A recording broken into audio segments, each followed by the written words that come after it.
Let's move on to the Unification Ministry's presentation. The spotlight was on the existing policy of re-engaging with the regime, as well as plans to work with the public to build a consensus on the nation's path towards peace and unification.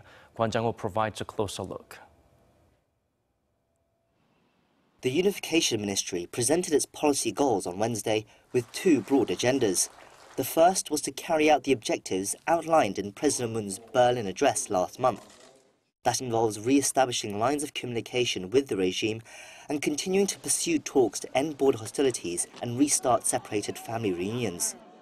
Those talks were initially proposed to take place in July and August, but so far Pyongyang has given no response. Cultural and humanitarian exchanges will also be pushed, such as finding ways for North Korea to be involved in next year's Winter Olympics in PyeongChang.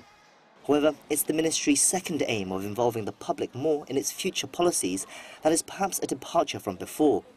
The ministry describes how it plans to raise people's awareness towards the need for peace and unification, while at the same time consulting with the people on how to achieve that. It will involve consulting with state agencies, politicians, civic groups, as well as plans to start a program that collects public opinion on these issues. The ministry also aims to establish unification information centres in local communities, as well as increase unification education programs.